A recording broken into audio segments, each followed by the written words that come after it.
Hello, xin chào các bạn đã quay trở lại với review 5 phút. Ở cuối tập trước, Tầm Mục đã chẩn bệnh cho Thái hậu và đưa ra phương án chữa trị trước sự kinh ngạc của toàn bộ thái y trong cung. Qua không lâu, các cung điện trong hậu cung đã chuẩn bị sẵn giấy bút và mực.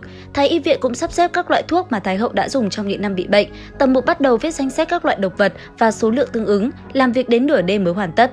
Hơn 1000 cung nữ đứng bên ngoài điện, giữ im lặng tuyệt đối.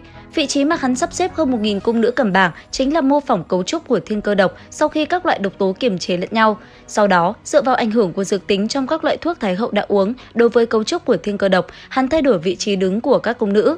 Hơn 1000 cung nữ này tạo thành một bàn tính có cấu tạo phức tạp, kỳ lạ. Mỗi cung nữ là một hạt tính, giúp hắn tính toán được thiên cơ độc trong cơ thể Thái hậu đã biến hóa đến mức nào. Mấy vị thái y vô cùng khâm phục kỹ thuật thần sầu này. Sau khi hoàn tất quá trình tính toán kéo dài đến rạng sáng, Tầm Mục viết ra một toa thuốc. Quá trình bào chế thuốc cũng không kém phần đặc biệt. Hắn sử dụng nguyên khí để nâng các dược liệu và chế thuốc trực tiếp trên không trung mà không cần lò luyện đan. Các thủ pháp chiết xuất dược lực, sấy khô và dung hợp bằng nguyên khí của Tầm Mục tinh xảo đến mức khiến các thái y phải rơi lệ vì khâm phục. Sau khi linh đan được luyện xong, hắn yêu cầu mang đến 1023 con tam túc bích nhãn thiền thử. Lúc này, Tầm Mục giải thích rằng linh đan sẽ thay thế chất độc chính trong thiên cơ độc, khiến các độc tính còn lại bùng phát mạnh mẽ. Khi đó, các con cóc sẽ ăn hết các chất độc đã có linh tính do kết hợp với nguyên khí của Thái hậu. Rất nhanh, Thái hậu đã uống vào viên linh đan, bà trải qua một cơn đau đớn dữ dội, phun ra tinh huyết màu đen và toàn thân bị độc tố xâm chiếm. Nguyên khí của bà bị độc chiếm đoạt và bùng phát thành hơn 1000 loại độc vật khác nhau. Ngay lập tức, những con cóc ba chân mắt xanh lao vào ăn hết các độc vật này. Cuối cùng, một con cóc chưa ăn được độc vật đã hút ra con trùng độc mà Tầm Mục giấu trong linh đan. Đây chính là chất độc có tác dụng thay thế chủ độc. Sau khi độc tố được loại bỏ hoàn toàn, Thái hậu cảm thấy tinh thần sảng khoái và khỏe mạnh trở lại. Chứng bệnh đeo bám bà hàng chục năm đã hoàn toàn biến mất. Lúc bấy giờ, Tầm Mục mới dám hỏi Thái hậu về kẻ hạ độc và bà tiết lộ đó là tiểu độc vương phụ Nguyên Thanh, kẻ đã hành động theo ý của quốc sư vì bà không vừa lòng với một số hành động của hắn.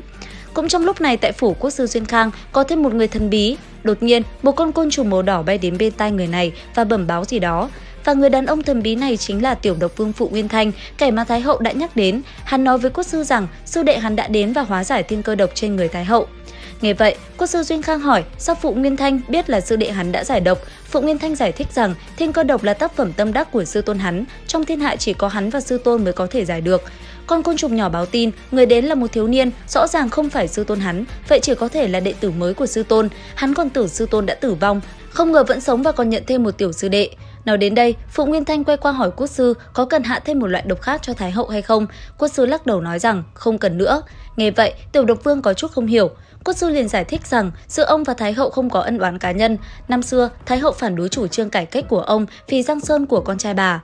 Vua cũng do dự nên ông mới cho hạ độc, không phải để lấy mạng mà chỉ để bà không thể can thiệp triều chính, giúp vua toàn tâm cải cách. Hiện nay, thế lực của ông đã vững chắc, một nửa triều chính ủng hộ cải cách. Những kẻ phản đối ông đang nhân cơ hội làm loạn, đại thế của ông đã thành, Thái hậu không thể ngăn cản được nữa. Nghe đến đây, Phụ Nguyên Thanh cười nói: "Ngươi chú ý đại thế, ta lại chú ý ân oán, thương thế của ngươi tốt lắm rồi, ta ở lại đây cũng không có tác dụng, ta muốn ra ngoài đi dạo, sư đệ ta đến rồi, làm sư huynh há có thể không đi gặp hắn một lần."